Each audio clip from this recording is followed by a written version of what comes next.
and we are helping to produce this event. We have a whole series of public policy forums, about one every month.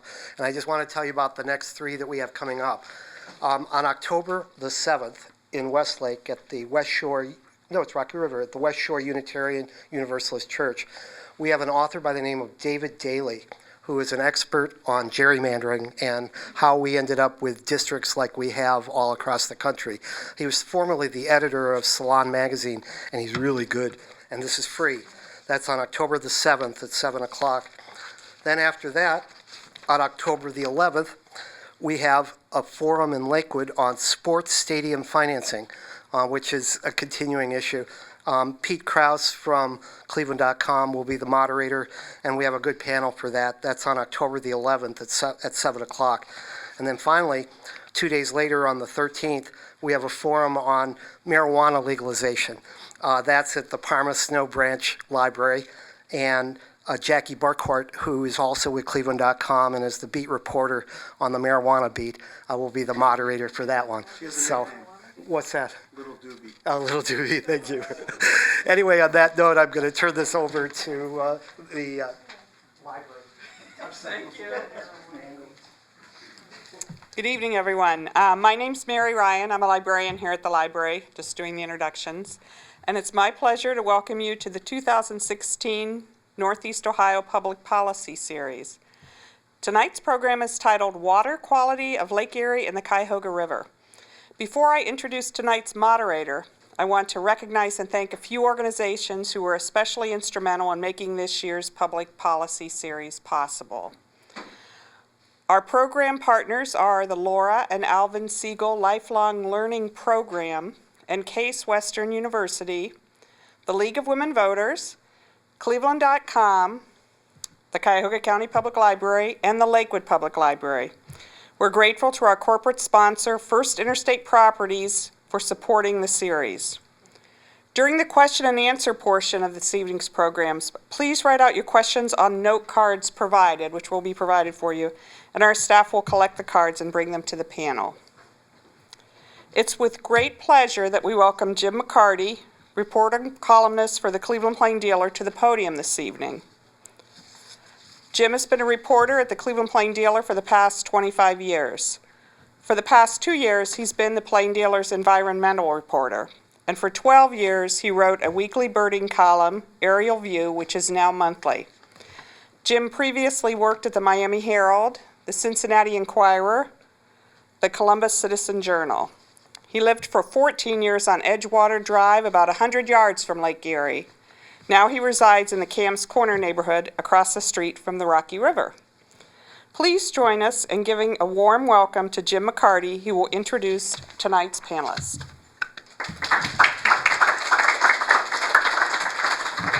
Thank you very much. This is a pleasure. It's good to see everyone here except for one of our panelists.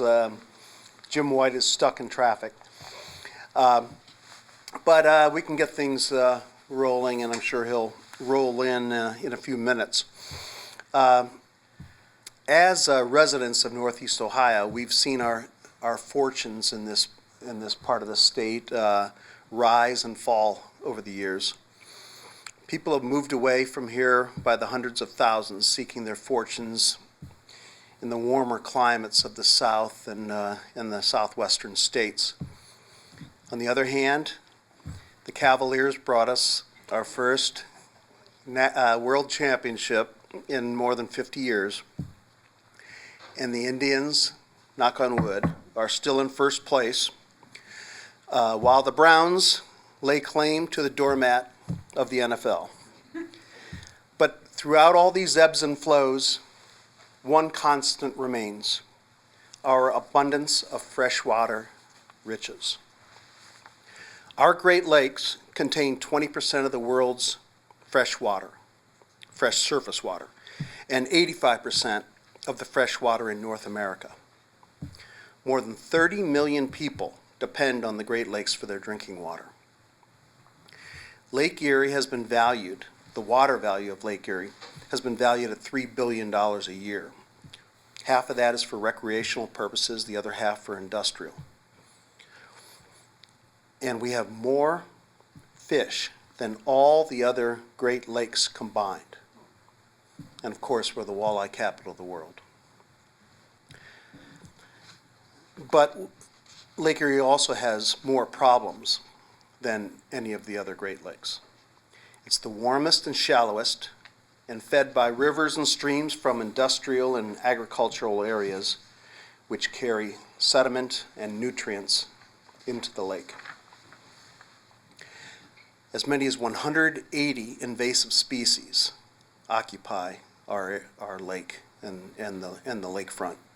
Notably, of course, zebra and quagga mussels, round gobies, sea lampreys, and our Asian carp far behind. Here tonight, we have three of the key caretakers of our Great Lake, the Cuyahoga River and all the waterways that feed it. Kyle Dreyfuss-Wells is the Deputy Director of Watershed Programs with the Northeast Ohio Regional Sewer District, which provides sanitary and stormwater management services to Cleveland and 61 suburban communities.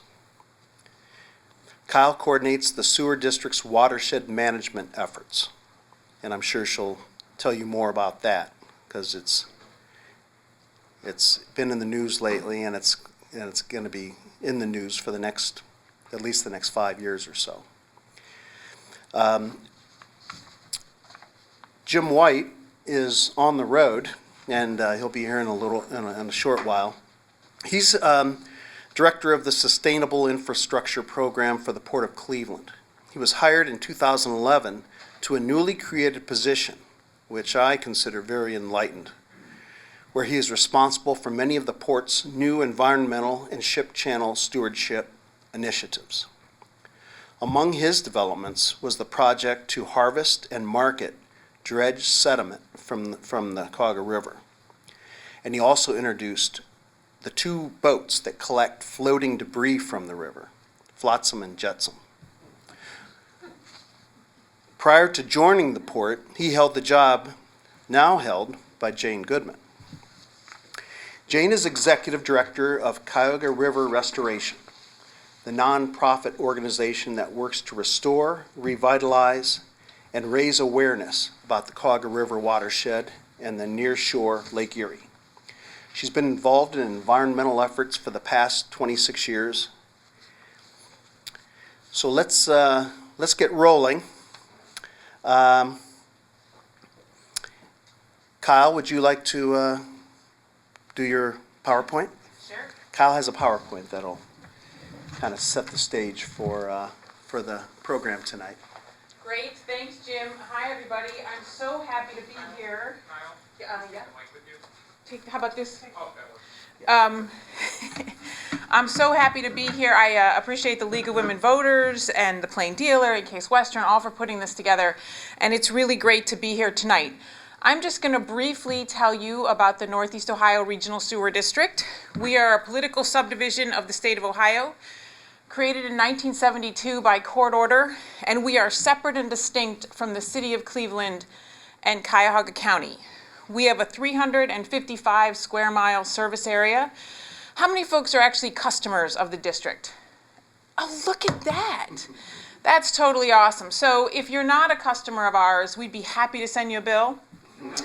So just let me know. So we provide sanitary and regional stormwater management services to the city of Cleveland and 61 member communities. We do extensive water quality monitoring at the region's big rivers and streams, as well as Lake Erie beach monitoring and maintenance. We operate the region's 3 large wastewater treatment plants. I'm assuming many of you discharge to the Southerly Wastewater Treatment Plant, which is the largest wastewater treatment plant in the state of Ohio. But folks like myself and Michael, we discharge to the Easterly Wastewater Treatment Plant on the east side. We have 1 million customers, 90+ billion gallons are treated annually at our 3 plants, 330 miles of streams and 330 miles of sewers and 420 miles of streams, pipes, and culverts, which make up the regional stormwater system that we are responsible for. So let's just talk briefly as we set up for tonight about the problems in our region. So we have two big issues. We have the legacy problem of combined sewer overflow. And what you see here are the results of combined sewers when they overflow. That's the Mill Creek Falls at the at the Cleveland-Garfield Heights border, which is now completely closed and cleaned up. And that is flotsam and jetsam, not the boats, but the actual water quality impacts of combined sewers. So before you leave tonight, if you get nothing else, you need to go home and tell your families how a combined sewer works. So you ready? This is a simplified version of our communities. You have domestic wastewater and industrial wastewater. I don't know where people live that the industry and the home are directly across the street from each other, but that's how it works here. We have sanitary discharges, so this is poo water, as we say in our business, and industrial discharges that come into the sewer, go to the wastewater treatment plant, they're cleaned up and sent to Lake Erie or the Cuyahoga River. In a combined system, however, stormwater and sanitary water are intentionally in the same pipe. That is how the city of Cleveland, Washington, D.C., New York City, Philadelphia, Boston, all those communities developed. So that is a combined system. And it's fine when you have a little bit of stormwater because there's capacity to manage that. It is not fine when you get a significant amount of wet weather or a significant amount of stormwater runoff. You overwhelm the system and you get a combined sewer overflow. Everybody with me?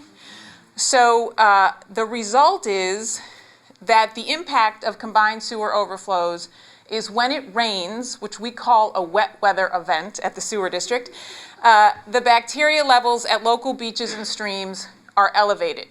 So that's the problem that we have to clean up. The other issue we have is across our region, our 355 square mile service area, 207 of those square miles are impervious. Parking lots, rooftops, driveways, roads, and other hard surfaces that do not absorb water. So why do impervious surfaces matter? They matter because there's only 3 places water can ever go. Here's the second lesson of tonight. Combined sewer overflow, you can talk to your family, and then there's only 3 places water can go. It can soak into the ground, which is infiltration. It can evaporate up into the air, which is evapotranspiration, and it can run off the surface of the ground. And as we add impervious surfaces, we increase runoff, we increase stormwater problems, flooding and erosion impacts. And these impacts are across our region. Flooding, significant erosion, which impacts transportation, public health, public safety. And individual homeowners try to solve these problems on their own. And they didn't cause these problems on their own, and they can't fix these problems on their own. This gentleman has taken his Maytag, his Kenmore, his Amana, and he's tried to protect his stream bank with these washing machines. It's not going to work. So we need a regional approach. So at the sewer district, we have 2 big programs. And they're big, so they get a logo. That's the way it works. Project Clean Lake is our $3 billion, 25-year program to deal with combined sewer overflow. And we are all paying for that through our sewer fees. Our regional stormwater management program is $41 million a year to deal with flooding and erosion, and that is the new fee based on the amount of hard surface that we all have on our properties. On the combined sewer side, we are building a series of deep tunnels to hold that combined sewage before it can be treated at our wastewater treatment plants. This is a picture of Mackenzie. She's one of the tunnel boring machines that actually goes 200 feet below the ground and digs the tunnels. This is the Euclid Creek Tunnel. This is the inside of the Euclid Creek Tunnel. We'll rent this out for birthday parties. No, I'm just kidding. No renting of the Euclid Creek Tunnel. 350 million gallons of combined sewer overflow controlled every year, $215 million to build that. But we're also trying to manage stormwater at its source and keep it out of the combined system. Anyone been to the West Side Market lately? Great redo of that parking lot to take advantage of the fact that the West Side Market is sitting on sand. And sand is great for infiltration. So that whole parking lot's being redone for a series of bioretention, pervious pavers, to try to manage 2.6 million gallons of stormwater annually at the market parking lot. And lastly, as Jim mentioned, our stormwater program is the new program to deal with flooding and erosion, to deal with significant debris problems on our streams, and to restore our stream banks across our sewer district area. And this is the fee based on impervious surface. You see this home here on the left, that large commercial property on the right, that is their impervious surface, and they're looking at that new fee going forward in 2016. And folks can get credits for managing their own runoff. So that's just real quick on the sewer district. We have an open house on Saturday. You gotta go. So it's right here. Please take this card. Please come see us. And then we have these pick up poop signs, which are wonderful. Please take one of those. Thanks, Jim. Thanks, Kyle.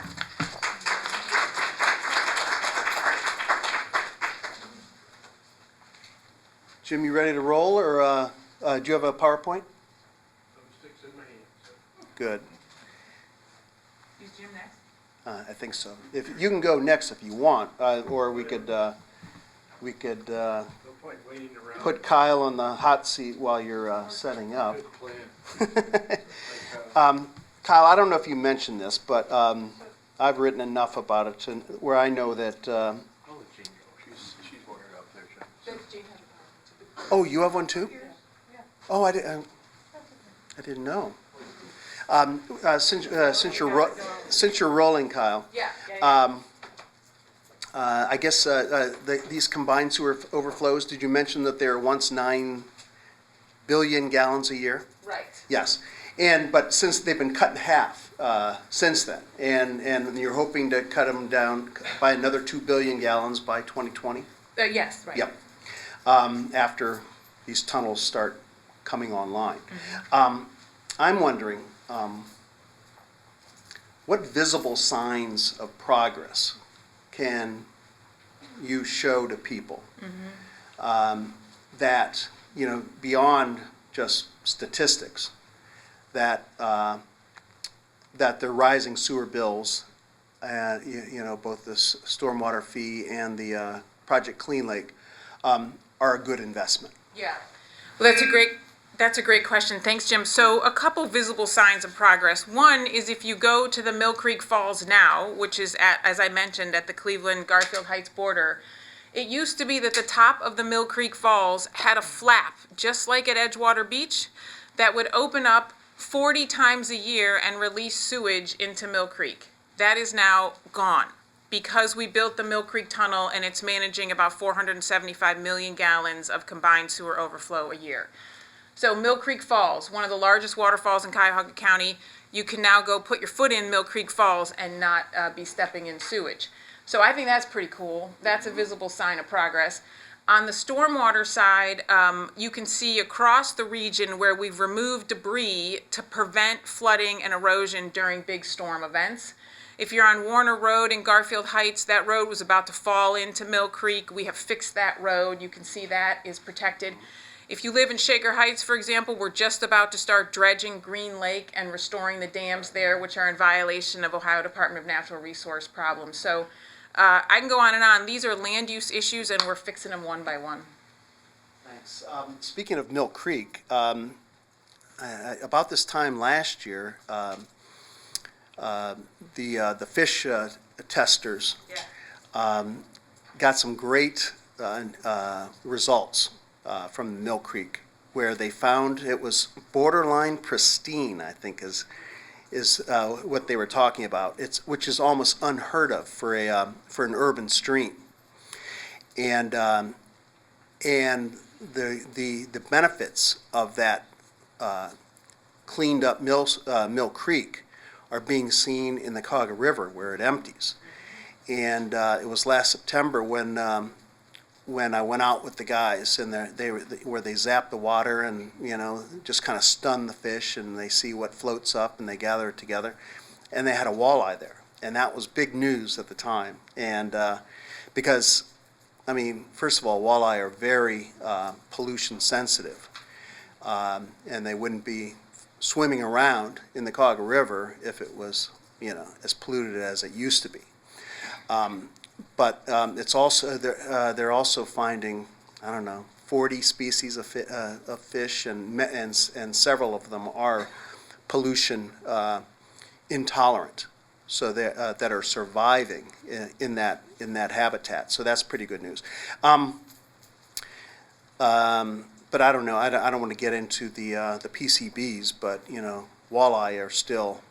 I think the recommendation is no more than one walleye meal a week, but it's borderline. It's close to, if it got worse, it would be one walleye meal a month, and that's what it used to be. But so there is hope, and it's optimistic. Jane, you want to go next, or did you set up? Okay, good. Stand up too. Jane Goodman. Yeah, you're just, yep. Work with McCarty. Yep. Hi. So, thank you. And thank you, Jim, for inviting me and pretending that I'm an expert. I have to say that before I went head over heels in the environmental field, I was public information officer for the League of Women Voters of Cleveland Educational Fund, at which time we basically had the Voter Information Center and got everybody started teaching Cleveland back in those days. That was the early 90s. So I love being able to do programs with the league. What you gonna do? Full screen? You're gonna give me the full screen? I'm honored. So we used to be called the RAP. And we began when the federal government identified a whole bunch of waterways all around the Great Lakes in Canada and the U.S. that were contributing to the degradation of the Great Lakes. Lucky us. There were 4 in Ohio, the Maumee, the Black River, the Cuyahoga River, and the Ashtabula River. Ashtabula River is almost reaching its targets. The Black River is almost reaching its targets mainly because they're reducing the geographic size of their watershed. When you have less to clean up, you can do it much more quickly. So, one of the things that we've been doing, I should say, when you talk about water, there's volume and content, which is largely what the sewer district deals in. And then there's the life that lives in however much water there is and whatever the content is. And so we use fish as the canary in the coal mine, or the fish in the river. If the fish are happy, we're happy.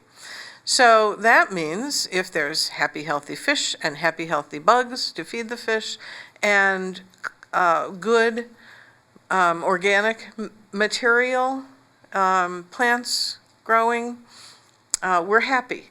So there's part of the ship channel that is the flats that goes from ArcelorMittal steel out to Lake Erie that is pretty much more or less barren of places for little fish to stop. And when Jim was still executive director of Cuyahoga River Community Planning, our previous name, he started working on the Green Bulkheads projects, and we have tried several iterations. We think we've found a solution, and they wind up being the cages, which are the farthest on the left, and the fence panel doobies things that are third.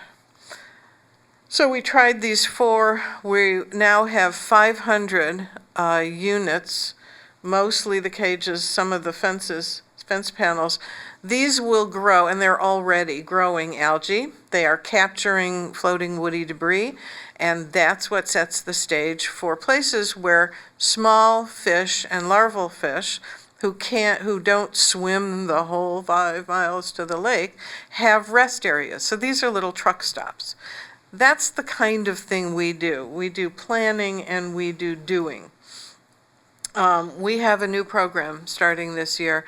We, over the winter, starting in January, we will be having training sessions, and I invite you to visit our website. The address will be at the end.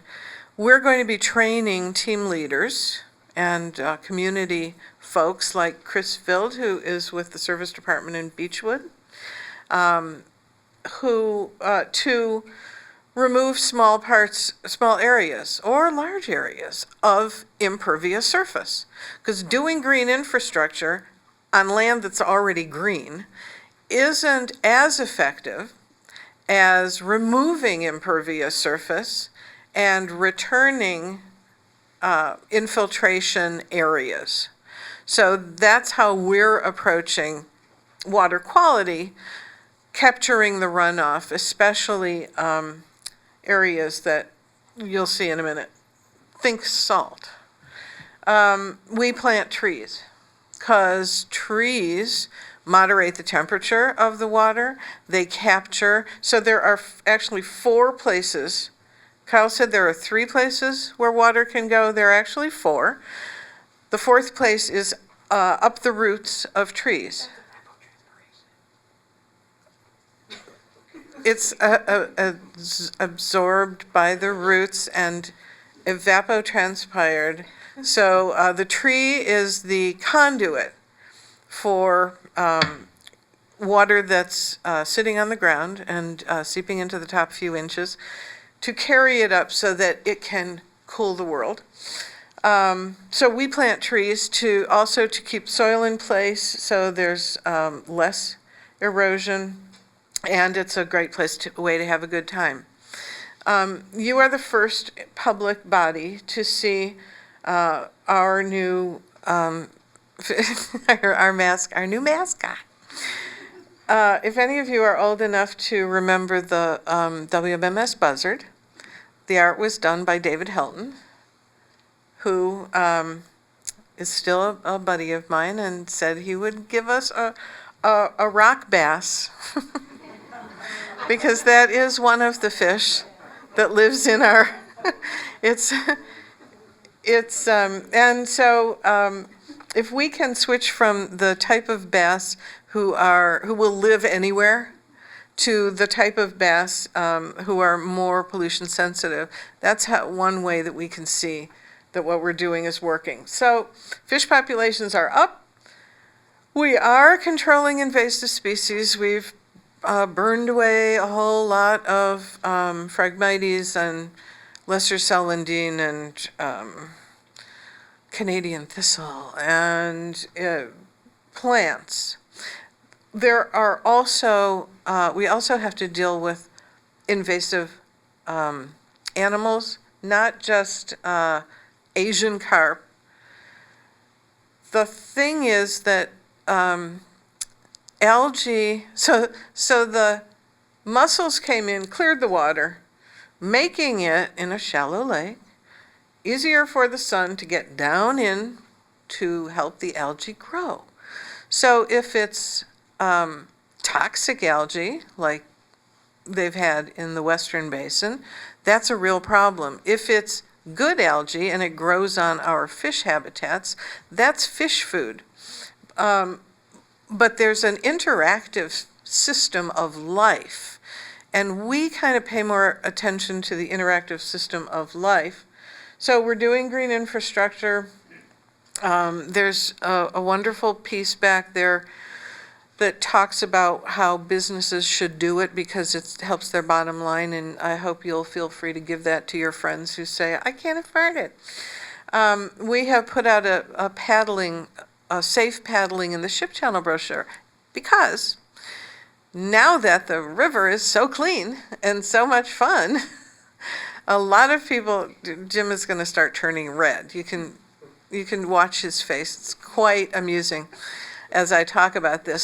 So the freighters still need to carry. Are you going to talk about the dredge and the level and the, okay.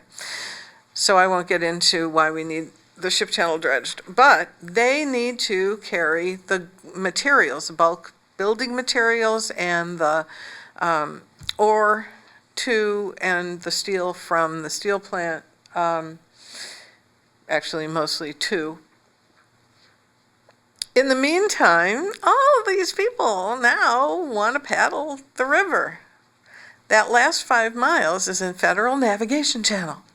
It is 23 feet deep. It is not like the part of the river upriver where you can wade in and get in your kayak, standing on the ground. And no, it's 23 feet deep. So we want people to be safe because they're going to be doing it. And then the Cuyahoga River is a water trail, and piece by piece it's being identified as such. That's a real fun thing. So still too much impervious surfaces. Salt is a very big deal. Our streams are turning into salt water. And if you go look, you will see on rocks and up the sides of streams, probably even in your backyard, but the closer to a street, you'll see this more. In July, you'll still see salt stuck on and gathered on the edges, and it's showing up in fish tissue. Not a good thing because we don't have saltwater fish. And climate change isn't helping.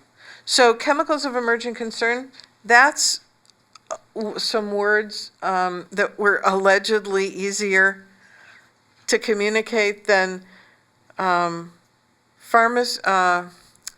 see, I can't even remember what we used to call them. Pharmaceuticals and personal care products, PPCP. Pharmaceuticals and personal care products is what chemicals of emerging concern means. You take a drug, you pee. They deal in poop, we deal in pee. It's like Las Vegas. It doesn't stay there. So you pee it, it doesn't always get treated, it rarely gets treated on its way to the lake. And it doesn't get treated necessarily on its way from the lake through the drinking water cleaning system back in. But it definitely doesn't get cleaned if it makes its way into streams. Not everybody is so fortunate to be in the sewer district system. A lot of that finds its way to our streams. And a few years ago, when I first started, the first joke that Ohio EPA made was, for some reason in Tinker's Creek, there are fish who they suspected that, so for example, someone takes Zoloft, very relaxed. Someone takes Viagra, not so relaxed. So the fish wind up having the will but not the way, or too relaxed. So we don't know what the interactions are of these chemicals, and that's a big thing that we have to start learning more about. Nutrient runoff, it's fertilizer somewhat, but it's also all kinds of poop. We have a raccoon poop problem. I'm on city council in South Euclid. We have raccoons living in our storm sewer system, and we have a big raccoon poop problem. I don't know how we're going to fix that. You've heard that plastics are all over the place, and as they degrade, it's not just plastic bags. It's not plastic bags. It's more plastic bottles and little pieces of plastic that are in facial scrubs. And then climate change is changing everything. So every time we think we've solved one thing, 5 more things get uncovered. So we're removing dams so the fish can move, we're improving fish habitat, we're planting trees and keeping the trees we have alive, we're reducing runoff, we're doing what we can to counter those things. And you can find us at cuyahoga-river.org. We hope we'll see you at one of our events, among which is River Day, which is the second Saturday in May. So come on, sign up for our newsletter. Done. Thanks, Jane.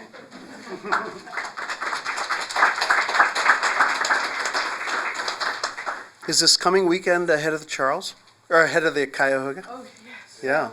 So the rowers will be out on the river this It's weekend. always the same day as the sewer district, so you can make a day of it. The Yeah. dragon boats, are up by Nautica. The rowers are at head of the Cuyahoga down around the Columbus Avenue Bridge and Rivergate. And the sewer district is right up the river, up the canal and up the river off of East 49, which is actually Busy, Canal Road. yeah, busy weekend. Jim White, you want to do your thing? This is Jim White from the Port of Cleveland, former head of RAP. 14 arrests and no convictions. They asked for a bio, and I didn't write that down, but I always like that. All felonies, too. I'm very proud of that. I'm just kidding. We're going to talk a little bit, but really appreciate help on getting the thumbstick put on there. What we're doing in the ship channel that closely integrated to everything that Kyle and Jane are doing in the sewer district and the RAP. One comment I'll make about the personal care products and pharmaceuticals, it's really hard to get excited about Prozac in the water supply. Prozac, get it? Those that take Prozac understand that perfectly. While they're loading that up, we're going to talk, the title of my presentation is what we call sediment choreography. I'll explain what that means as we get a little bit deeper in that, but first I'll just start explaining a little bit that Cleveland's a port city. A lot of people don't appreciate that because you don't see it on a daily basis or you may not be close to the maritime issues, but Cleveland's a hugely important piece of the maritime economy in the Great Lakes and even in the world. Woohoo! We recently completed a update to our strategic plan, and this is 2016 data. But there's about 13.3 million tons of cargo that moves through the Port of Cleveland every year on ships. It provides directly or indirect employment for 20,000 people in the regional economy. That's a big deal. That's a lot of jobs. It produces 140 maritime economy businesses produce $140 million in annual local and state taxes, not counting the federal taxes, and then about $3.5 billion in economic activity. The money that comes in, the cargo that moves around, the way it's spent rattles around in the regional economy for about $3.5 billion. And it produces about $1.4 billion in personal income. So it's a huge, we're bigger than, we would rank about 13th in terms of overall economic size in the region if you were to rank maritime, as a sector of the economy. All that material comes in. I'm sorry for this graphic. This is a chart of the downtown Cleveland. I tried to make it brighter. I spent a whole afternoon the other day trying to get a brighter picture, and this is as far as I got. So, but anyway, this is a chart of the city of Cleveland. Downtown, is there a pointer on this? Does it point? There's Collision Bend. This is Cleveland Stadium, the baseball stadium. This is the Tower City. Flats East Bank is here. Arcelor Middle Steel is down in this part of the ship channel. So ships that come in have to go all the way through the Crooked River in the ship channel and make it down here to deliver their cargo. There's large areas of stone, oil. The salt mine is down here. There's just all kinds of activity that goes on in the ship channel. There's also a breakwater, out on the outer edge of the harbor area here. It's a 6-mile long breakwater. It's one of the longest in the Great Lakes and even the country. There's a 5.9 mile ship channel from here to ArcelorMittal, and there's another mile that goes west on what's called the Old River Channel. The outer harbor is dredged to 28 feet, and the inner harbor, the ship channel, is dredged to 23 feet.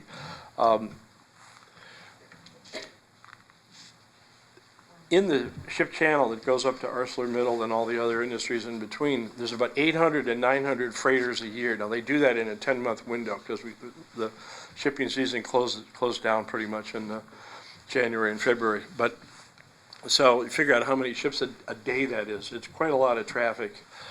This is a picture of American Courage, and in this case it was carrying iron ore, going through the Center Street Bridge opening right in downtown, right off the edge of the flats. If many of you know where that is.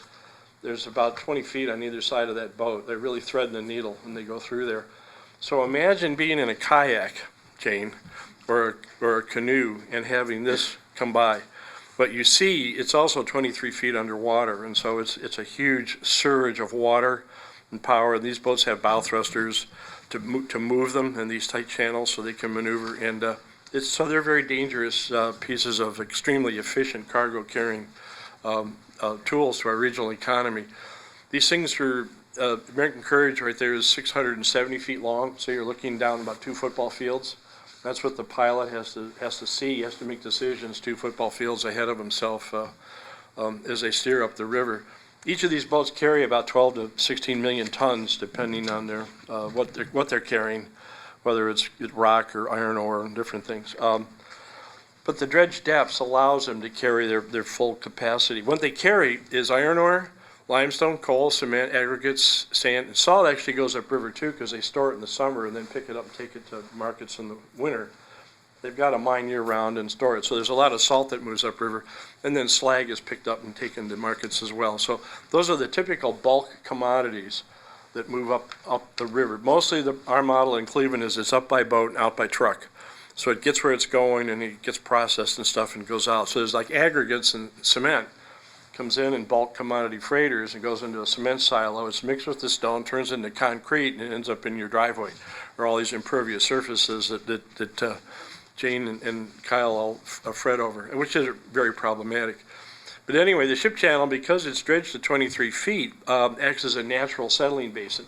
And every time you lose an inch of draft, you lose 110 tons of cargo. So any settlement in that ship channel has a huge impact when you're carrying thousands of tons of iron ore, and your economic prowess really depends on efficiencies. When the river's in equilibrium, and parts of the Cuyahoga River are, this is a picture of the Cuyahoga River. This is what a northern Great Lakes mature equilibrium river would look like. It's broad, shallow channel with access to a floodplain across vegetated and stable banks. This is why it's such a beautiful river. It's a terrific place to kayak and canoe. Many places, though, as you work your way downstream, the river looks like this. This is 2 pictures in different locations of the national park taken about a year ago. The river's out of equilibrium. Rivers are conveyance devices that that manage water volumes and energy. So if those 2 things change, the river has to adjust its shape and size to accommodate that. It's a conveyance system for that. And so rivers, when they get more water from more runoff, or because of more rainfall, and then you get more runoff, the river has to make itself bigger. And so what we're seeing that the river's meandering more, making itself longer, and it's eating its banks. And so you're seeing that previous picture, shallow banks, easy access to the floodplain is being replaced by the river cutting into the banks and making itself longer. Well, it's eating all that sediment, and you can see there it's eating into the floodplain so far it ate the trees. Knocks them down. In a big flood event, they mobilize and float downriver too, and then they end up in the ship channel where pleasure craft hit them in the outer part of the harbor. So they become very problematic. But besides knocking down trees, it also picks up all that sediment and carries it downstream where it has to be dredged. One of the things that happens, though, once it gets downstream and sits on the bottom of the ship channel, all due respect to Kyle and the terrific work of the Sewer District, they're not done yet on their CSO program. And so there's a lot of urban runoff, there's a lot of things that impact the sediments while they sit for several months on the bottom of the ship channel, and they become contaminated. And this is a picture of visible storm debris at a combined sewer outfall in the ship channel after a rain event. And this is what enters the river through these CSOs. It's not just the raw sewage, it's all the floating things that you see there too. There's a lot of organic debris, branches, twigs, and stuff like that. Basketballs, plastic cups like crazy, plastic bottles like crazy. If you blew this picture up over here, if you could, I'll give you a prize if you can find the dead raccoon that's in the water too. But that's a very typical event that occurs in the ship channel following a rain event. We see that in the ship channel where all this stuff flushes in. But that's symptomatic of the stuff that's in the sewage that settles on the bottom and then contaminates the sediments. So that becomes problematic, and you just can't throw it away in the lake like some people think. Every year, about 250 to 200,000 yards has to be dredged to maintain the 23-foot depth of the channel. Because of the urban runoff effects, it's not the sewer district's fault, they're just the conveyance. Because of what's in the city and the urban territory, we see pollutants that get into the sediments that have to be managed. And they need to be put historically in confined disposal facilities. I'll show you a picture in a second. They're virtually full, and new ones need to be developed. And we've been arguing with the Corps for several years now about how to effectively do that in an efficient and cost-effective way. And we felt new alternatives for managing sediment needed to be developed. Here's two pictures of the same thing. This is a chart that shows Cleveland Harbor, and you can see the breakwater here, the mouth of the river here. And north of Burke Airport is this complex of confined disposal facilities. And out here, number 14, is actually the Cleveland Lakefront Nature Preserve. It was a place where sediment had been placed many years ago, and it was full, and then the Corps just left it, and it grew into a kind of a beautiful green area. We manage that now as a nature refuge. It's not a park, it's not for dirt bikes, that kind of stuff. It's for where you go out and observe nature, kind of be in nature. It's a terrific migratory place for a lot of different kinds of, as Jim knows, birds migrate and enjoy that. It's like a giant Howard Johnson's on the south shore of Lake Erie, so they love to go there and hang out. This is a photograph of the same area. There you can see the CDFs and Burke Airport and stuff. But a lot of people don't realize that this is a huge, this is 6,000 feet from one end to the other. Future park on the lakefront that would be just stunning in our view. So, so dealing with this is our approach has been that we're very data driven. We try to look at systemic solutions, a systems-based kind of approach, and we like to promote innovation and new technology because we think that's where the efficiencies and the new, our effectiveness going forward is going to come from. And we address what we call asset management. That manifests itself as what we call sediment choreography, which is kind of a two-part application here. One is the choreography part is we're trying to be as efficient as we can by relying on the natural characteristics of water, sediment, energy. Nature already tells us how it works and how it picks up sediment, moves it, drops it, carries it around. So we want to harness that. We don't want to force our will on that. We just want to harness that, dance with the sediment, if you will, rather than bludgeon it. And the other aspect of that is every year the river delivers 250,000 yards of inventory to our doorstep, if you think about it as inventory. The Corps of Engineers thinks it's a waste product and they do everything they can just to throw it away. Our view is if you can harness the energy of the water and help sort it and sort the good stuff and the less good stuff out, you can create markets for the material and reduce the amount of stuff that you have to throw away. And so we have an asset-based approach where we're treating sediment as commodity. And since our economic system and the river is kind of built around commodity transport, we've been sort of informed by that.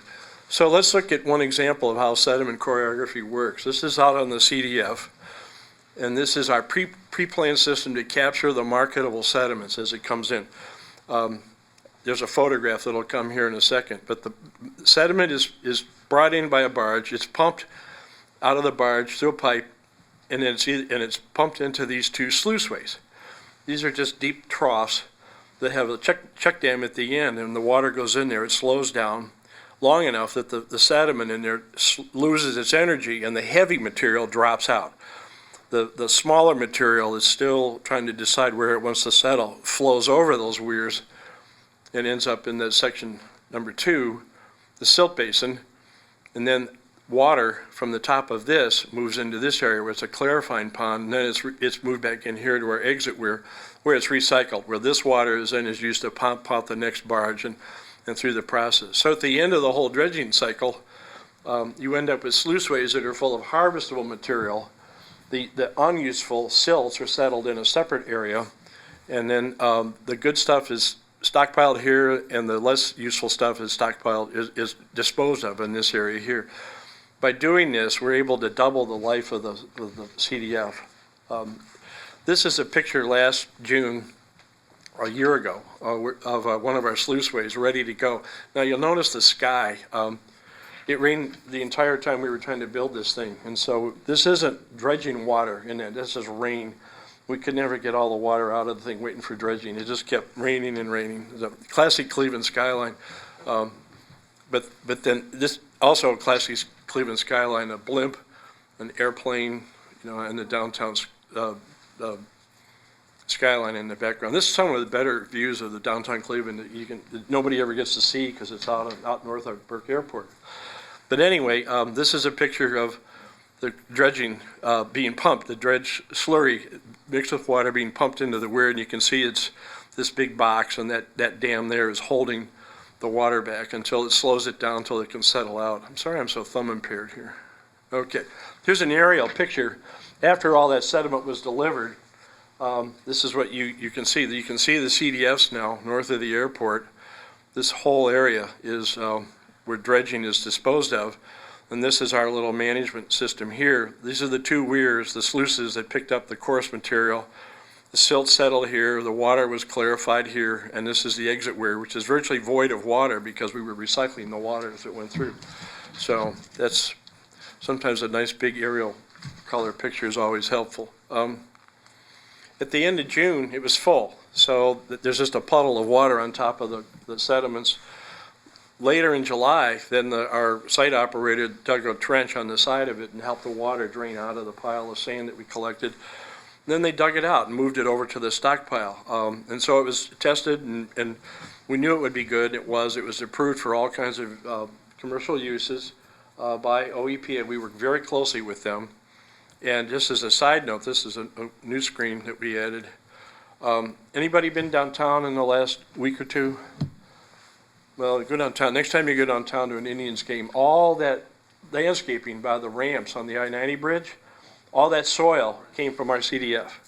We harvested, we made it available, and the contractor there, they love it. They think it's high nutrition, good sand. It's a nice, useful topsoil product for exactly that kind of application. So. It smells good too. It smells good. Well, that might have been the mulch they were spraying on top. So I drove through a big cloud. Some guy was blasting away last night. Did anybody have trouble in traffic tonight like I did? Oh my Lord. So, sorry I was late. So let's look at another example of the sediment choreography. The other issue is why dredge? Why do you let it settle in the bottom of the ship channel where you got to dig it up and move it and then pump it out and do all these other things? So, quick lesson about particle. I'm going to brag, I'm a particle physicist. Only it's just sediment particles, it's not like nanoparticles. But anyway, sediment migrates as either a suspended version, largely, or a bedload. The yellow stuff, when the river turns yellow after a rainstorm, is suspended sediment, because it's up in the water column. You see this the yellow clay that just kind of hangs in the water for several days after it rains. What you don't see, which moves all the time, is bedload. It's bigger, it's heavier, it's sandier, it's small gravels and coarse sands, and that tumbles along the bottom. It's too big and too heavy to get picked up and carried in suspension, so it bounces along the bottom, and that's bedload sediments. They move year-round, obviously more when you have more energy in the river. When the river upstream carves the bank, it starts sorting those sediments between the yellow sediments, the suspended, and the heavier or coarse bedloads. Well, bedload interception relies on that natural energy of the river and catches it as it's en route down to the ship channel. So it relies on the natural energy of the river. It's patented technology that I'll show you in a second that we've installed in the river. And it provides no disruption to stream ecology. And because it's self-sorting for the coarse material, it provides extremely high-quality material. Literally, well, I'll show you the numbers in a second, but it's just an easy way to collect a good bit of sediment, and whatever we collect here, we don't have to dredge. So here's a picture of a bedload collector. It's a ramp with a hopper on the top. The sediment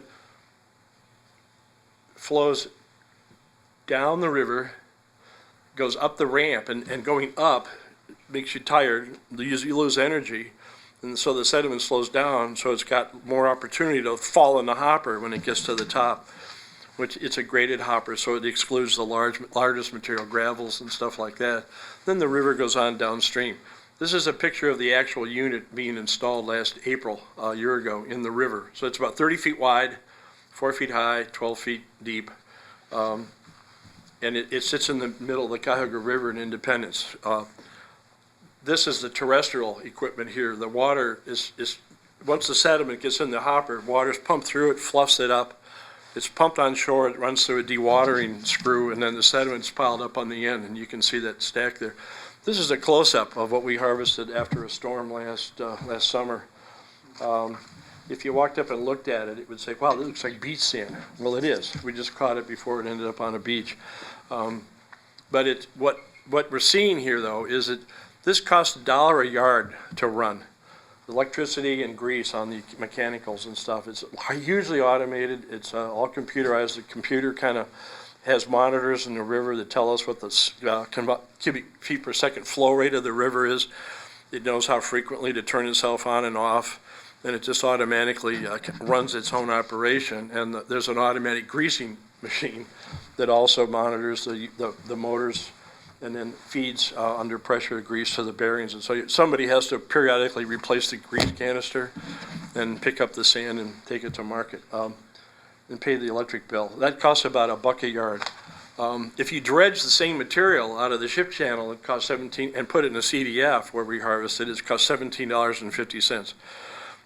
In New York and in the East Coast, that can be $54, $55 a yard. So it's still a lot cheaper in the Great Lakes, but there's a $16 a yard savings in terms of cost. And the other thing that you should know is that this is self-funding.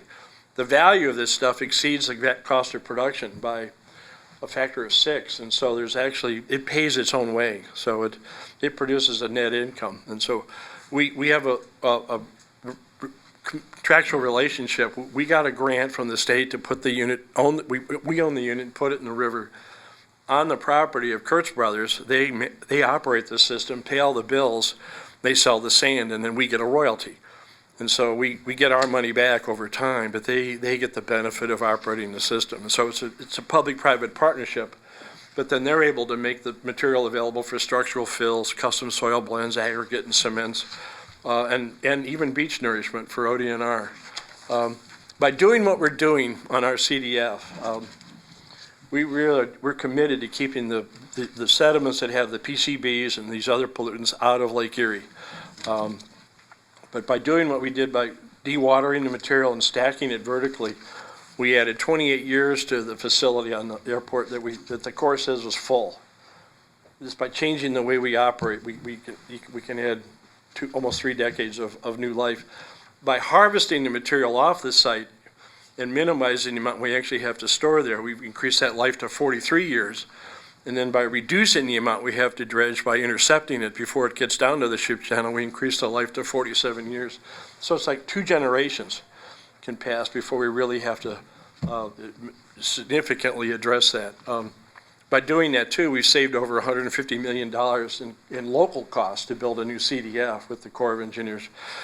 And it protects any contaminants from having to go out into Lake Erie, which we think is critically important. We float boats in the lake, which is an important part of our work, but we also drink that water. I think everybody on our staff is at least 70 to 80% water. I think most of you are in this room are the same way. It's important to have, a high level of stewardship and treat our Lake Erie like an asset, not a disposal ground. And so it's part of our asset management to have that mentality. And because of the variability of operations that we've got, we can adapt to different weather conditions and operate the system. So that's the quick overview of what we do.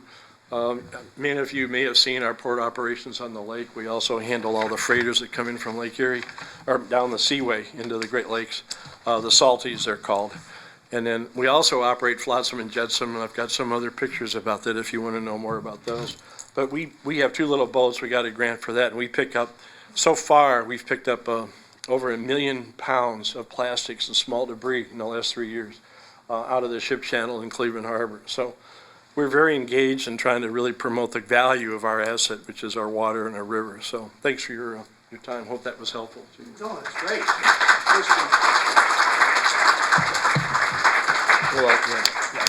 Thank you, Jim. If anyone has questions you'd like to write down on your on cards, Mike is passing them out right now. A couple of things. I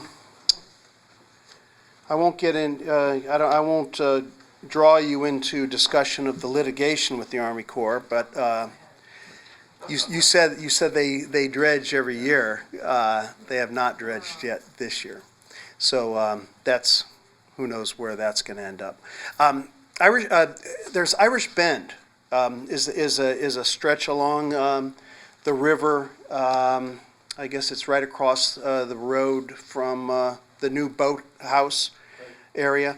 I know that's a big concern of the port. It's I guess what is it, the bottom of Tremont, and there's some concern that it may someday. Who knows, with a large weather event may cause problems with in the river. what's the what's Right behind West 25th. yeah, It's the hill. right, that hill. It's across from Merwin's. Yep. And Jim has figured out how it's sliding, why it's sliding. Okay. And Yeah, how what's to fix the it. status of Irish Bend? I don't have any pictures of that, other than that the freighter going through Center Street, on your right was Irishtown Bend, on your starboard side of the boat. It's had at least a 40-year history of instability, geologic slipping, the backyards, parking lots kind of collapsing, falling down the edge of the hill, things like that. There have been a variety of studies about it, mostly what I call not me studies, where the landowner would hire an engineer to say, what's wrong with my property? And the engineer would study their property and their context only and say, not your fault. And so we had a whole library of not me studies. But if you knit them all together, you get a much different picture of what the whole, because there were borings taken and analysis. So you start knitting all that together, you get a different picture. Well, several years ago, an earmark was passed out, or an earmark was provided to hire the Corps of Engineers to study that. And they didn't do any initial research of their own. They just took all these not me studies and knitted them together and came up with a conclusion based on a hypothesis in one of the 13 different studies that said, this is a deep-seated geologic slip plain from the last glacier, not this one, the most recent one, but the one before that, the 500,000 years ago. And then their solution was 3 80 feet deep, 2,500 feet long retaining walls. And each of those would cost about $80 million. And so their solution was $240 million, problem solved, we're done. Most of engineers in town that looked at that said that's ridiculous. And most of you looking at your body language are sharing that worldview.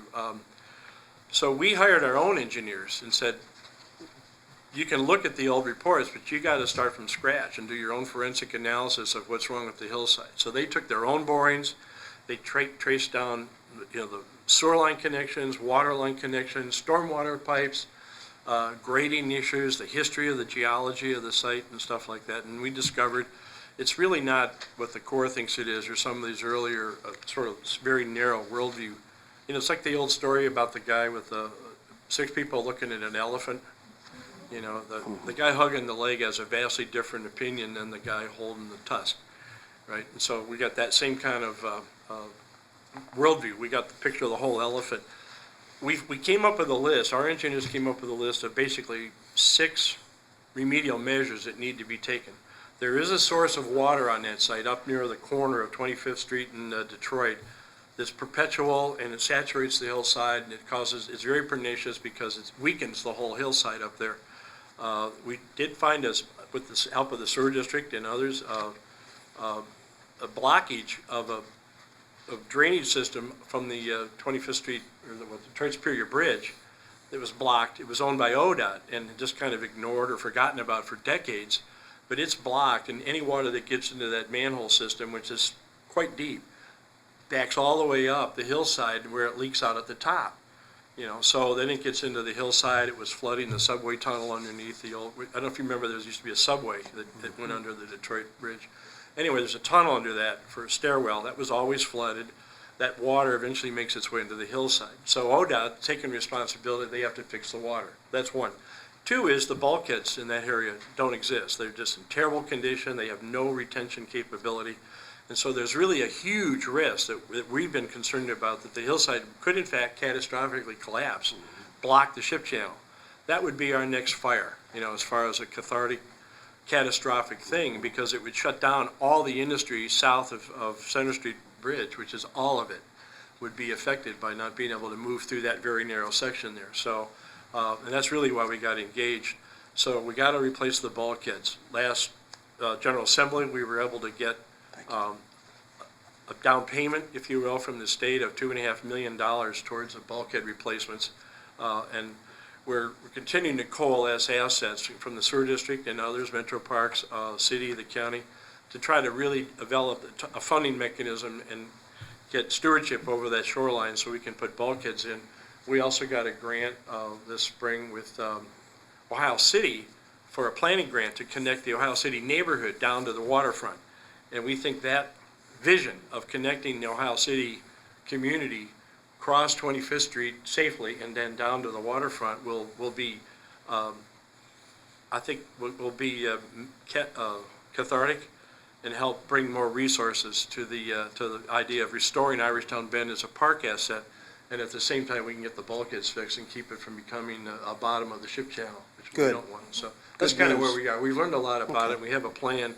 Unfortunately, it's still, the good news is it's not a $250 million plan, but the bad news is it's still a $49 million plan. So there's some work to do to kind of assemble the assets to fix that. So. We're getting some good questions here, and You didn't think we could go an hour and 5 minutes without hearing the word fire, did you? no. I cut it out of my opening remarks. Here's 3 related questions. They're all related to the dredged material and the sediment. Number 1, what is the status of the Corps' plan to dump into the open lake? Here's a questioner confused. Your dredge material is clean enough to recycle, but too dirty to place in the lake. And the third is, and I'll take partial blame for this, how worried should we be about the toxic blob? I've been informed at the Plain Dealer to call it the toxic mass now. Apparently the Army Corps was very offended by calling the 2 square mile hot spot out there on the east side, 9 miles off the shore. It's legacy dredge from pre-Clean Water Act, so it's bad stuff. And that's, so those are all 3 somewhat interrelated, sediment-related. Is there a way to make this advanced? Just give it to Kyle. Yeah, you give it to me. What do you want to do, have it Just, go back? no, next slide. I got 3 extra slides about the lawsuit. Oh, you got to turn it on. Okay, good. Thanks. Okay, I was afraid, well, I expected that there might be a few questions about the lawsuit, so I added 3 extra slides. This is like an encore. Quick moment of, I'm sorry. microphone. There's Grab a- this or stand. I'll stand here, that's right. Okay. Is that all right? No, that's good. Can I go through the questions too and pick out the ones Let's talk about the federal standard first, which is, it's a definition sort of in the regulatory issue about what do you do with dredging.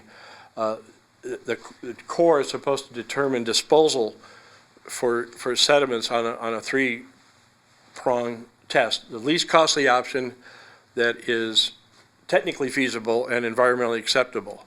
So like flinging it on catapults over to Canada is not technically feasible, though it's tempting.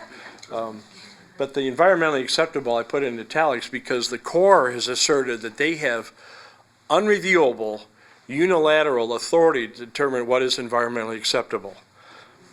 That's a really important piece to understand. OEPA disagrees because if you read the Clean Water Act and their authorities that are set out for the states, and with the US EPA, the Clean Water Act provides that water quality standards are set by the states. And the Corps has to abide by what the state's conclusions are about their testing, not the Corps just can't do it on their own. And that's really the crux of the lawsuit, is who has that authority? Does the Corps have unilateral, unreviewable authority? They walked into court last year and said, Judge, can't even look at this case because we have unreviewable authority. And the judge said, yeah, not so much. So anyway, just a quick few other technical things. The OEPA cannot replicate the Corps' findings. You know, the Corps said, oh, we did all this wonderful sampling, we did this analysis, and they can't reproduce it. They cannot get the same answers of cleanliness that the Corps got. So that's kind of a challenge. The OEPA found their locations and methods of collection were flawed to provide a favorable outcome. In other words, there are CSOs in the ship channel, we have pictures and everybody admits it. They were scrupulously taking samples that were as far away from the CSOs and up current from them as they could get. So if they were taking a sample, it wasn't likely to be connected to what might have come out of a CSO over the course of a year. The other thing is how they grabbed it was another thing. They took grab samples, just a little thing you lower down, it's like a little scoop shovel like you see in the carnival things at the rest stops, you know, and it just grabs a top foot off the water. Now, if you do that in May, what you're getting is a sediment that's come out of the national park in the spring flush. It's not rainfall so much as meltwater. So the sediments it carries down is this nice clean national park sands. And that's what's the last top inch or two of the surface of the sediments will be nice and clean. And that's what they grabbed and sampled and says, oh my, look at this. EPA went back in and took core samples down through the entire column that would be dredged. Then you see all these layers. They say, oh, it's homogeneous. It doesn't have, it's whatever's on the top's just like the bottom. Then you can cut these tubes open and see all the layers. You can see the clean sands, a storm event that smells rather ripe, actually. You can see, you know, dry weather periods. You can just see all the different kinds of the weather story of the ship channel. And so that was considered to be a bit of a flaw. Their analysis of how they reach conclusions, the EPA has extraneously disagreed with that, and it gets into a lot of physics and math and stuff too. EPA found PCBs that are unsuited for the open lake, and they're prohibited under the International Water Quality Agreement. We share that water body with the Canadians. You know, oddly enough, we're a border state, but and we share that water, and there are agreements between how the U.S. and Canadian governments interact with that stuff, and the Corps has kind of ignored that. And they said, the Corps, this is the blob part, they said the bottom sediments don't migrate. EPA went out and sampled it and found, well, where they'd been placed, they had also appeared in kind of direct proportion to where the bottom currents run. The Corps typically models on wind-driven currents, which come out of the northeast, you know, your strongest winds and stuff, but your bottom currents come out of Detroit, run along the south shore of Lake Erie and go over Lake Erie, and they're vastly different than the surface, but you'll see movement of benthic sediments that the Corps says don't exist. They do. The Corps found them, and that was the blob that had moved closer to the Nottingham intake. Well, this spring, a few months ago, EPA and OEPA went out and took fresh samples, especially on the edge of that, quote, blob, and determined that it was a bad dumping many years ago and it really hadn't moved, or was it migrating? And they found that it actually moved closer to the water intake. Now, they haven't published that data, so you can't write a story about that right yet, but there'll be a report soon showing how much more the mass on the bottom of the lake has actually migrated towards the intake. So the levels of contaminant in there are nothing that's going to make you glow at night and stuff, but it's problematic that you have a federal agency that's supposed to be responsible skewing the results and kind of fudging the outcomes to save a buck. Here, the EPA is trying to protect drinking water and our fish that we eat and that sort of thing, and other federal agencies are trying to save $1. We have a plan. That sediment plan I showed you, we gave that to the federal government, says we have a plan for long-term life. The headquarters of EPA or the Corps of Engineers accepted our plan and says, all right, Buffalo, get a written agreement and we'll use the port's facility. They ignored it in their planning, and they don't even mention it in their analysis of where to put sediment, which is really kind of stunning, which is why we got involved in the lawsuit. And then they ignored Department of Natural Resources Coastal Zone Management Plan, which is a federally approved by NOAA, the National Oceanic Administration Management Plan, and their plan for Ohio prohibits open or deep water dumping. And they blew that off too. And so there's just a lot of issues that are all embedded in the nature of that. And then of course, because they have determined, the Corps says, well, anything that's not the least costly, you got to pay the difference. And they want a local sponsor to pay the difference. And EPA is saying, no, we're not paying because you don't qualify. It's not the most environmentally acceptable option. So we went to court. We got an injunction last year. This year, there was a technical issue that the court raised, so we really have to file 2 suits, one for 2015 and one for 2016. And the court hasn't dredged yet because the water's so deep. However, up at ArcelorMittal, they're having a lot of problems, and they like to dredge after the core, not before the core, but that may have to get resolved a little bit. But so we're kind of stuck until the process, the federal court process, can migrate through. We have some more dredging questions, but I'm gonna, this is for Jane and Kyle. Is there any further bank restoration being planned? I know the towpath trail is being restored. What about the other bank? You're talking specifically along the towpath? Yeah, I think there's there's stormwater work. Right, there's a couple projects along the towpath in Independence and Valley View to restore the towpath where the banks of the Cuyahoga are eroding the towpath. And we're doing both of those projects. Okay. Is there any, I know there's other, it's not just on the Cuyahoga, I think on the West Creek, there's, Oh, yeah, there's stream bank restoration planned all over the region. The thing is, so we just did a big project on the Highland Park Golf Course in Highland Heights, on Long Mill Creek. It is Highland Hills. Highland Hills, thank you, Jane. In Highland Hills, and that is stream restoration. The thing is, you don't want to just do stream restoration. So we're doing a significant amount of stormwater master planning across all of our watersheds. We're actually doing the Cuyahoga River North now. We're moving on to the Cuyahoga River South, because you want to design the stream restoration so that it can actually handle the stormwater flows that are in that particular watershed or sub-watershed. So we're doing some sort of emergency stream restoration projects now. Nagy Boulevard, where John Nagy is right at 71. As you head out towards the airport, there's a huge erosion situation there. But mostly we're planning at the sub-watershed level so that the stream restorations actually stick. Right. Jane, what is holding up the removal of Ohio Edison's Gorge Park Dam in the Akron area? Money. How much? 80. 70, 80 million? But there are financing mechanisms that the sewer district is often involved in. For example, the 2 dams that came down in Cuyahoga Falls, I believe were partly financed with WRSP money. So entities doing huge projects who get money, who borrow money, when they, instead of paying the interest on those loans, the state lets that interest go into projects. Wonderful. And those have helped take smaller dams down. So the next one to come down will be the Brecksville Dam or the Route 82 Dam, because it's smaller, it's very small, and they've figured out how they're going to take it out and keep water in the canal. And don't ask me about that, because we'll be here for days. And why does there need to be water in the canal in the first place? But the Gorge Dam is problematic because there's 300,000 cubic feet of Polluted sediment.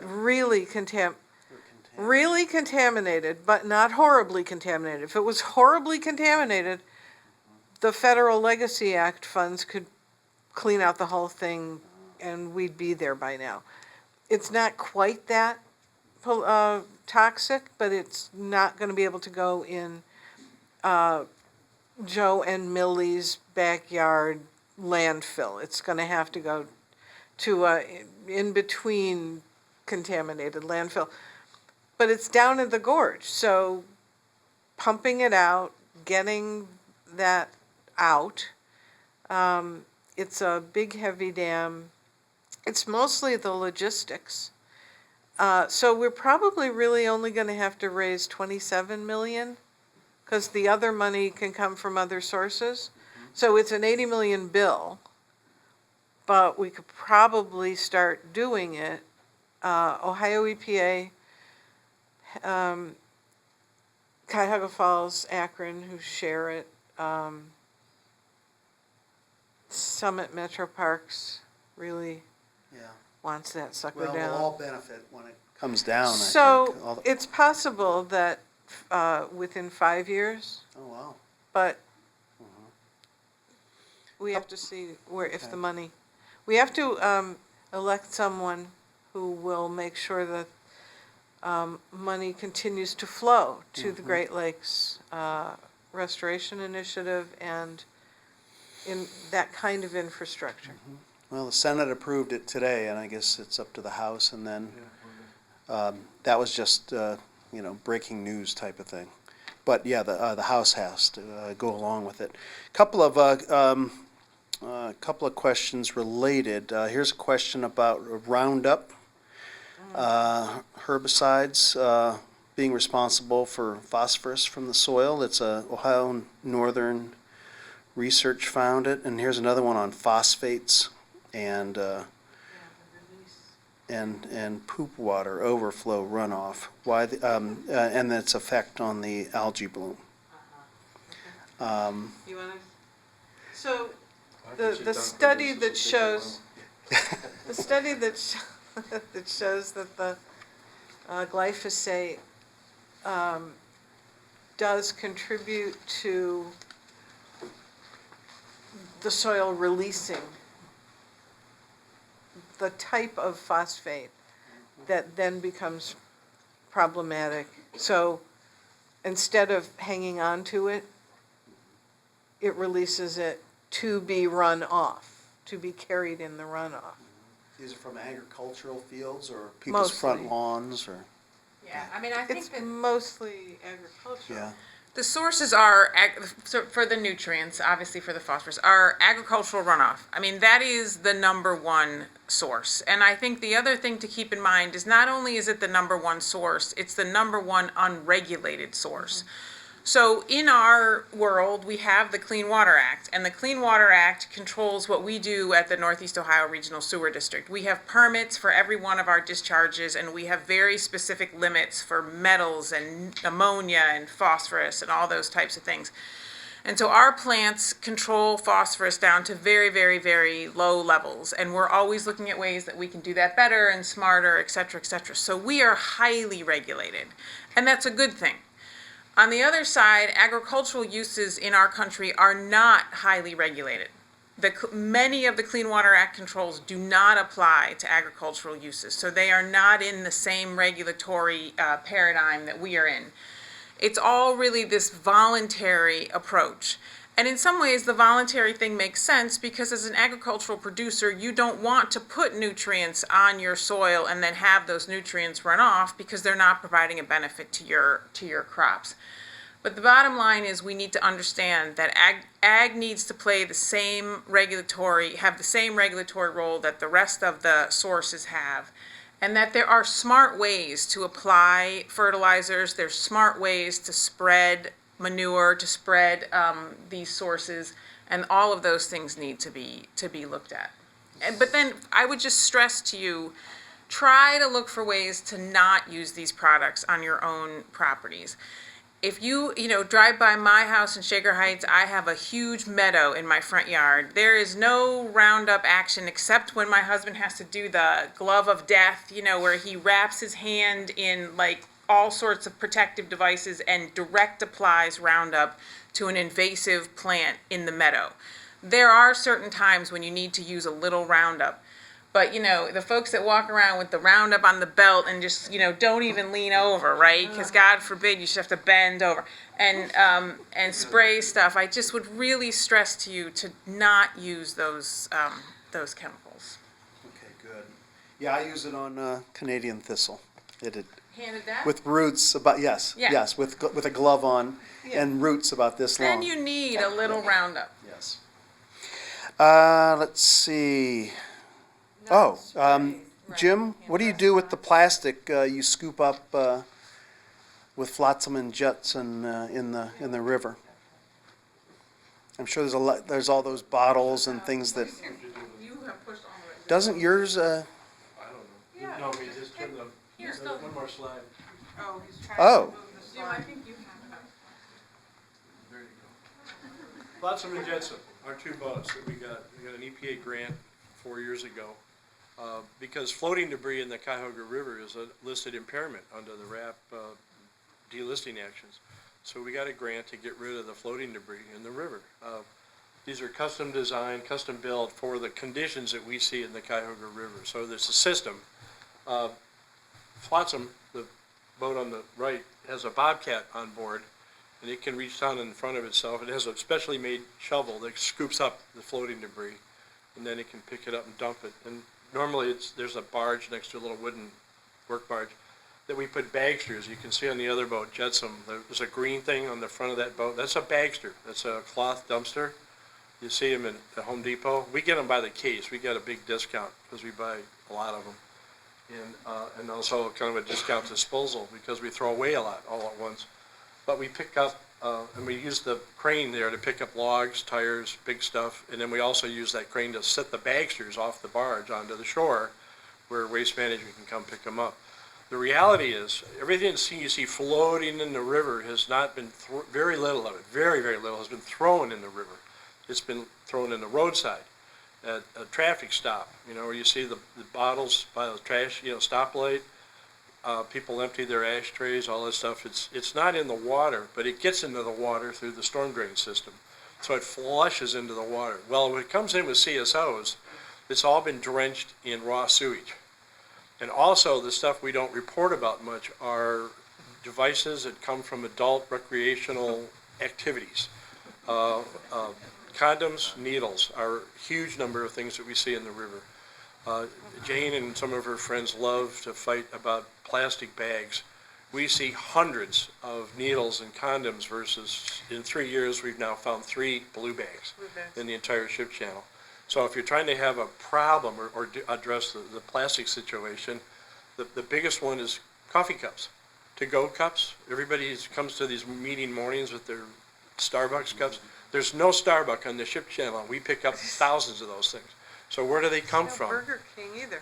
The Kmart, Burger King, but we get a lot of the foam cups, and then we get a lot of the plastic bottles, mostly energy drinks, soft drinks, and stuff like that. But they're all beat up, and they're always disgusting. So they're really not fit to touch or recycle at all. So our whole system is designed not to touch this stuff, but to pick it up, put it in a dumpster, and then have the dumpster carried off. It's too difficult to recycle. And the other thing is it's all mixed with a lot of branches and twigs and grass and leaves. Very, very hard to segregate and sort. So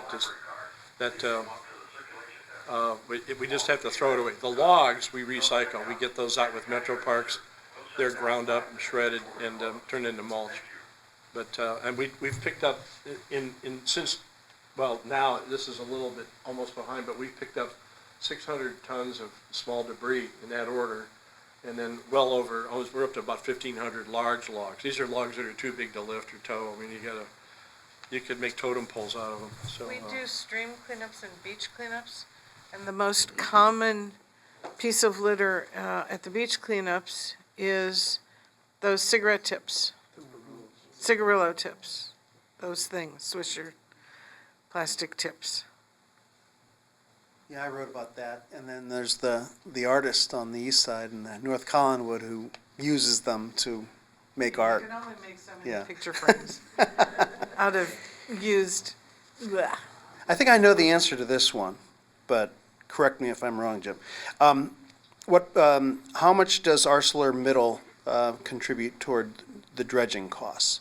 I think they dredge their own docks, right? But they don't, the money to do the middle of the shipping channel, it comes from federal. yeah, well, dredging funding for the Corps of Engineers comes from what's called the Harbor Maintenance Trust Fund. And that's paid by the shippers. It's not, taxpayers don't pay for dredging. The shipping community pays for dredging through the Harbor Maintenance Trust Fund, and it's an excise tax that's collected on cargo that's moved incoming to the U.S. In the Great Lakes, we actually are a recipient area. We get, Seattle and San Diego, Savannah, they pay way more in than they get back. But in this case, we get the benefit of that. But it's a trust fund, and there's a certain amount of money that's collected. And for years and years and years, Congress wasn't very trustworthy. They would get, let's say, $3 billion in and steal half of it for other things. And so it was sort of starving the federal navigation system. Well, in the last few years, they've all adopted a pledge to ramp the funding back up to be trustworthy with the trust fund. And so the dredging money continues to come, but it's paid by the shippers. So ArcelorMittal, who's a global company and moves material all over the world, pays into that just like anybody else that carries bulk commodity. And they do dredge their own docks. They pay us to put their sediment on our CDF, and they pay quite a lot extra for that. Yeah. So I think we have time for one more.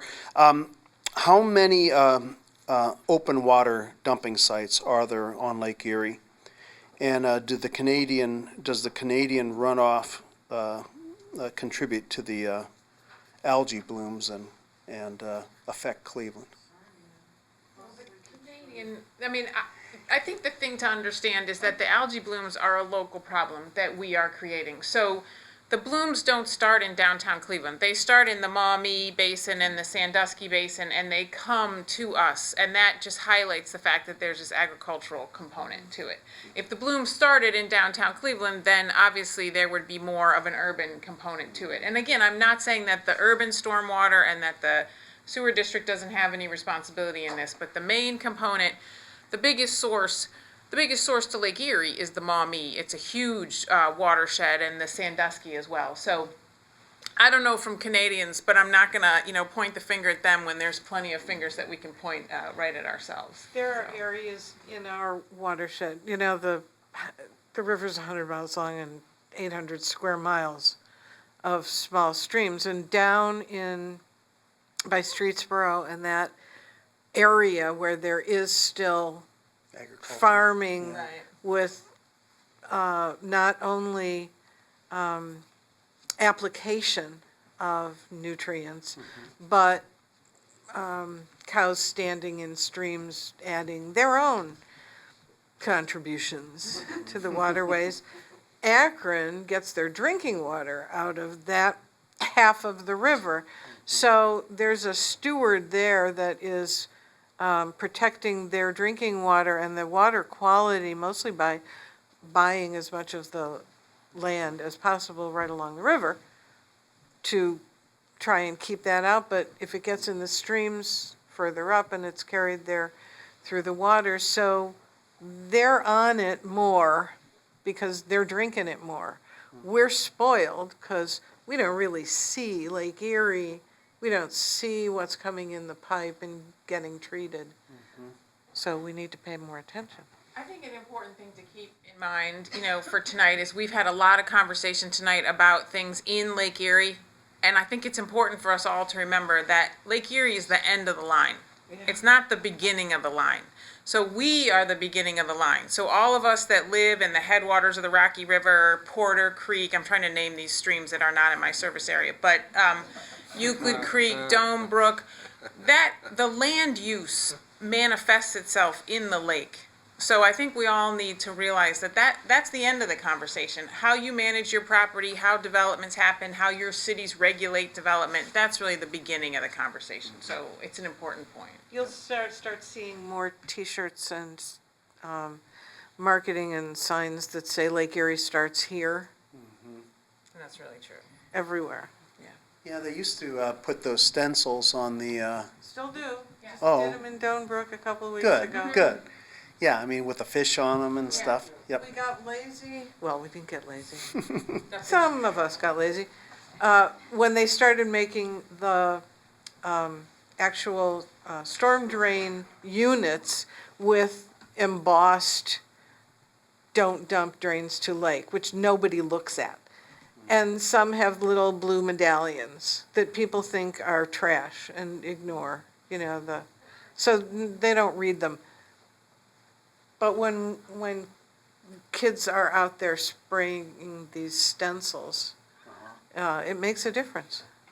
I think everyone here tonight, we're kind of preaching to the choir. I think everybody is, I wanted to mention uh-huh. that the league, because this is a league event, you should know that the league position on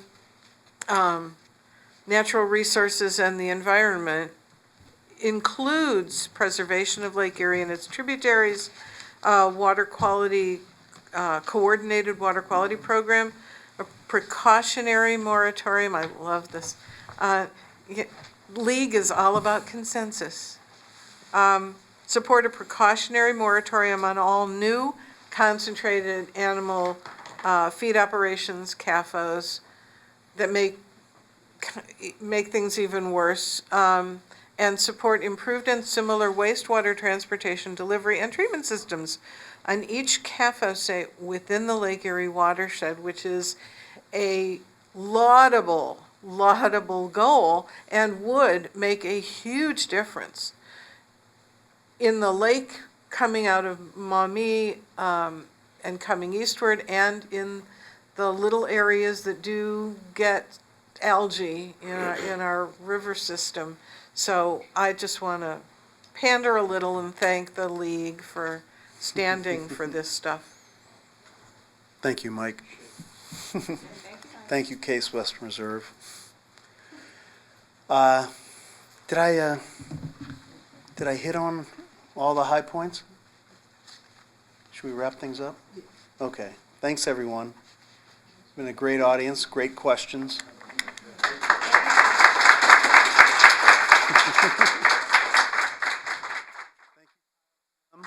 And Jane.